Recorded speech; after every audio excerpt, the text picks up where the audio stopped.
ఎట్టకేలకు మన కిరణ్ అబ్బవరం జీవితంలో ఒక సక్సెస్ కొట్టిండు. 50 కోట్ల వసూలు. స్టోరీస్, ఇలాంటి స్టోరీస్ సెలెక్ట్ చేసుకో. నీకు కూడా ఫ్యాన్ బేసింగ్ ఉంటుందని తెలుసుకో. నిజంగా చెప్తున్నా, నీ దగ్గర మస్తు స్టఫ్ ఉంది, చాలా మంచి స్టఫ్. నీ లైఫ్లో ఇలాంటి సినిమా మళ్ళీ రాదు. ఏదైతే సక్సెస్ఫుల్గా నువ్వు గెలుచుకున్నావు. ఇంకోటి చెప్పాలంటే, తెలుగులో నీకు వచ్చేసింది. తలకి అయితే పొగరెక్కించుకోకు, కుల్లా బాధ చెప్తున్నా. నెక్స్ట్ సినిమా మీద కూడా ఫోకస్ పెట్టుకో. ఇంకోటి, నువ్వు ప్రెస్ మీట్లో మాట్లాడింది కరెక్టే. ఏంటంటే, మన తెలుగు వాళ్ళకి తమిళ అయినా కన్నడలో అయినా నిజంగా థియేటర్లు ఇయ్యరు. థియేటర్లు తెలుగు షోకి ఇయ్యరు తెలుసు. కానీ మన తెలుగు వాళ్ళు ప్రొడ్యూసర్లు కానీ వీళ్ళందరూ ఏం చేస్తారు, వాళ్ళే కావాలి. అదే మన తెలుగు వాళ్ళని దేకరు. నిజంగా చెప్తున్నా, తెలుగు వాళ్ళని చక్కగా చూడరు అక్కడ. జస్ట్ ఏంటంటే, ఎందుకు చెప్తున్నానంటే, సంగీత హీరోయిన్ తెలుసు కదా మీకు. సంగీత హీరోయిన్ కూడా ఒక ఇంటర్వ్యూలో చెప్పింది, మీకు ఏ ఇండస్ట్రీ మీ ఇష్టం అంటే ఆమె గుట్టు ఇలా చెప్పేసింది. తెలుగు ఇండస్ట్రీ నేను బీయింగ్ ఐఎమ్ తమిళ్, కానీ నాకు తెలుగు ఇండస్ట్రీ అంటే చాలా మంచిగా రెస్పెక్ట్. ఎందుకంటే మన దగ్గర మర్యాద దొరుకుతుంది. పక్కోడు వస్తే మర్యాద ఇస్తారు. అది సీరియల్ అయినా సరే, ఏదైనా చిన్న వెబ్ సిరీస్ అయినా సరే, మన తెలుగోడు గుండెల్లో పెట్టుకుంటాడు. మన వాళ్ళు అక్కడ పోమని చూడరు చక్కగా. ఎందుకంటే పాలిటిక్స్ చూపిస్తారు అక్కడ. మన తెలుగోడే. కాంతార సినిమా అసలు రిషబ్ శెట్టిని ఎవడు తెగిండు, అసలు రిషబ్ శెట్టి ఎవడు అసలు అన్నట్టు ఉండే. కానీ కాంతార రిలీజ్ అయిన ఫస్ట్ డే మార్నింగ్ షో తర్వాత పబ్లిక్ టాక్ తోటి సినిమా భయంకరమైన హిట్ కొట్టింది తెలుగులో. ఎవడు చూడు తెలుగులోనే ఫోకస్ చేస్తాడు. ఏ హీరోనైనా సరే తెలుగు సినిమా ఇండస్ట్రీలో కాలు పెట్టాలనే చూస్తాడు. ఇప్పుడు వచ్చిన శివకార్తికేయ ఆయన కూడా అంతే.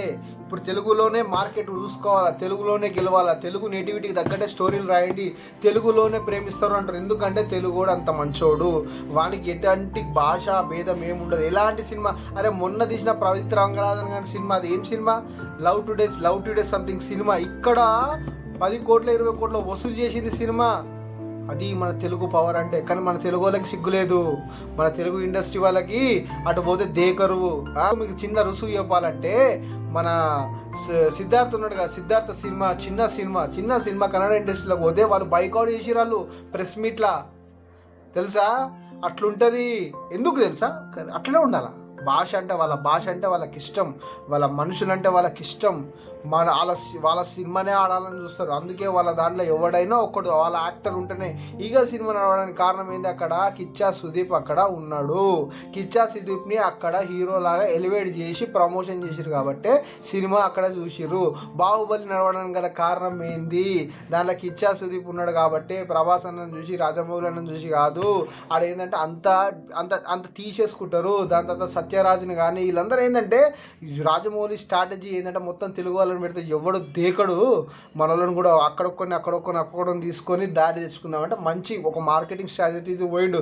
లేదా కట్టప్పగాని పాత్ర ఇప్పటికి మన తెలుగులో చేసేవాళ్ళు లేరా, వాళ్ళకు ఉన్నారు. కిచ్చా సుదీప్ పాత్ర మన తెలుగులో చేసేవాళ్ళు లేరా, ఉన్నారు. కానీ ఏంటంటే వరల్డ్ వైడ్గా అందరినీ ఫాలోయింగ్ తెచ్చుకోవడానికి ఇది ఒక మంచి ఒక మోటివేషన్గా తీసుకొని పోయిండు. కానీ నిజంగా చెప్తున్నా, కా సినిమాకి మనకి అక్కడ ఇయ్యలే థియేటర్లో. కిరణ్ అబ్బవరం నిజంగా చాలా ఫీల్ అయ్యిండు. ఎందుకు ఇస్తారు? అదే అమరన్ సినిమాకి అయితే చూడు, గుద్దా వాళ్ళగా టికెట్లు బాబా. సినిమా కంగువకు కూడా మస్తు ఇచ్చిర్రు. ఎందుకు? సూర్యకు ఉంది ఫ్యాన్ బేస్ ఉంది, లేదని కాదు. సూర్య ఈక్వల్ టు తమిళ్ ఎంత ప్రేమిస్తారో తెలుగులో కూడా అంతే ప్రేమిస్తారు.